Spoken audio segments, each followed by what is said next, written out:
Desde os anos 70, que eu trabalhava com a questão da mulher, trabalhava com a questão das organizações da sociedade civil, não é? Eu estava muito interessada nisso. Então, eu estava chegando neste lugar com uma consciência muito clara de que havia um processo de transformação da sociedade muito grande. Nas bases, quer dizer, associações de bairro, associações de mulheres, clubes de mãe, todo tipo de coisas que estavam acontecendo, estavam se mobilizando, estavam criando uma sociedade onde um novo tipo de democracia existia.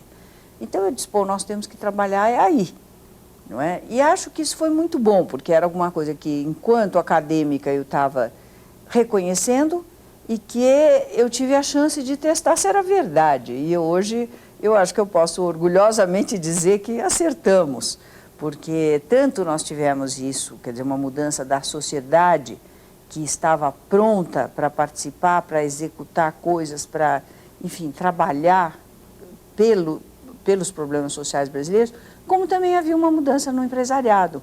Quando eu comecei isso, as pessoas me diziam sempre, isso é um sonho, porque aqui no Brasil os empresários não vão apoiar.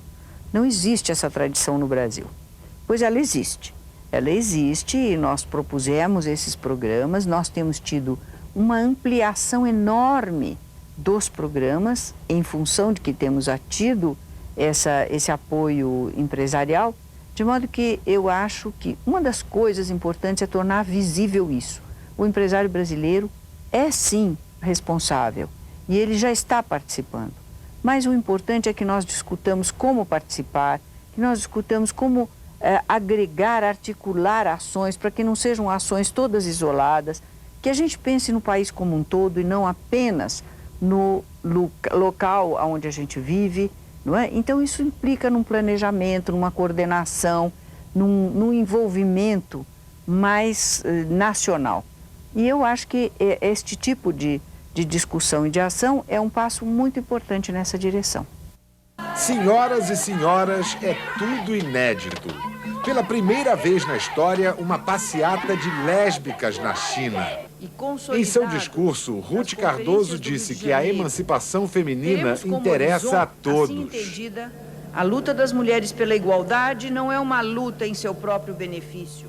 Nossa primeira-dama afirmou que a pobreza atinge mais as mulheres do que aos homens. Aumentou o número de mulheres chefes de família e principalmente porque o salário das mulheres em todos os países do mundo continua sendo menor do que o salário dos homens.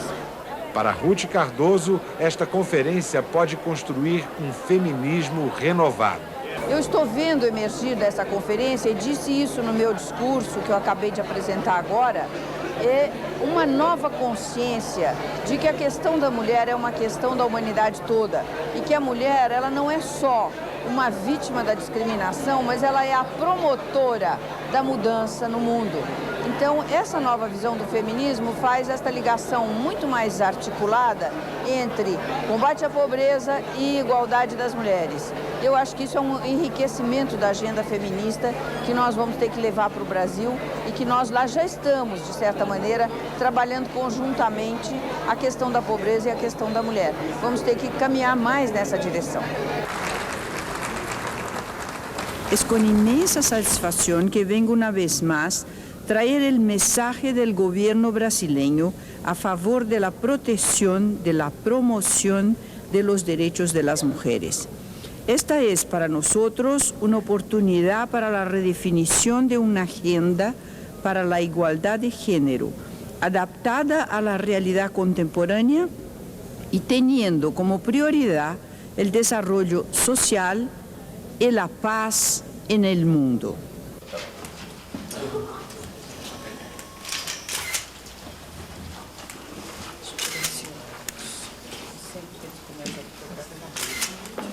Eu acho que nós estamos olhando esse país com um olhar ainda um pouco antigo.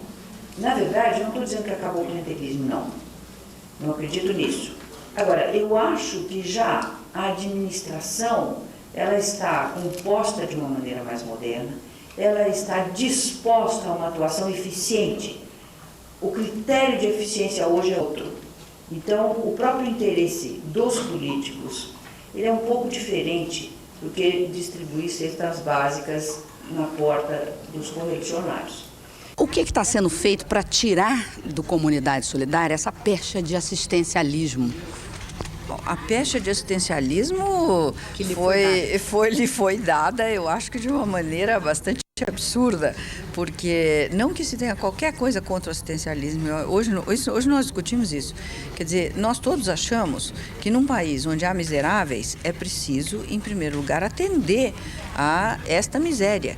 Então, realmente, a rapidez com que a Comunidade Solidária conseguiu fazer a entrega das cestas que estão sendo entregues nos lugares adequados, com critérios adequados, isso não é um assistencialismo porque resolve um problema, mas não é clientelismo. Eu acho que a grande questão é separar essas duas coisas. A senhora acha que há essa confusão? Não, eu acho que muitas vezes se procura criar essa confusão, mas são duas coisas diferentes. E além desses programas, nós temos uma série de outros programas que são exatamente outro tipo de atendimento, a geração de emprego nós estamos discutindo, formação profissional nós estamos discutindo, a própria colaboração de muitas empresas no sentido de uma série de ações que são ações mais implantadas na comunidade.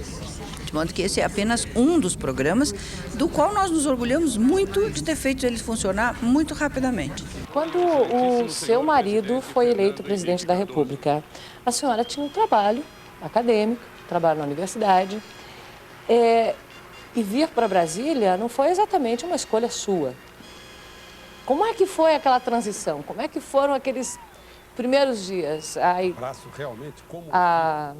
A constatação de que o seu marido ia ser o presidente da República, vinha para Brasília e que a senhora tinha que acompanhá-lo de uma certa forma. Felizmente, essas coisas são todas um longo processo e não um momento de decisão, porque seria muito difícil essa decisão assim. Mas entre a confirmação da eleição e a posse, isso é pouco tempo.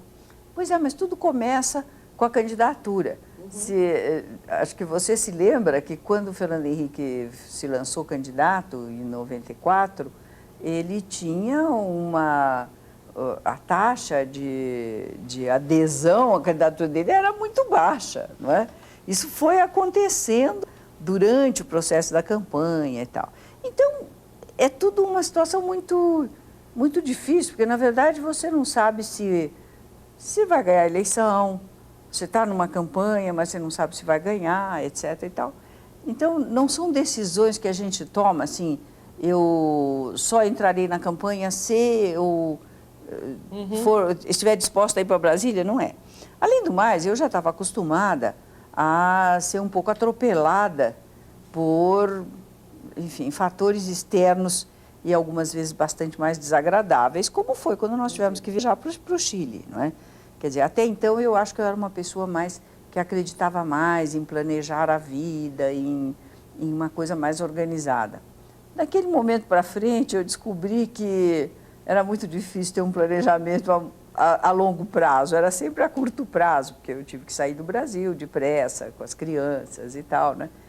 Então, a gente também vai criando uma outra cabeça, né?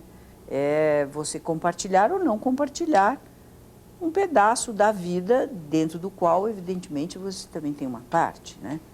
Os seus filhos dizem que quem mais sofreu e resistiu às mudanças vindas com a presidência foi a senhora, mas que a senhora é hoje a que mais lida tranquilamente com tudo isso. Foi assim como pegar um limão e fazer uma limonada? A gente, quando está à frente do limão, não tem outro jeito, é fazer a limonada, foi o que eu tentei fazer, né? Não, é que, na verdade, eu acho que eu mais do que todos na minha família, tenho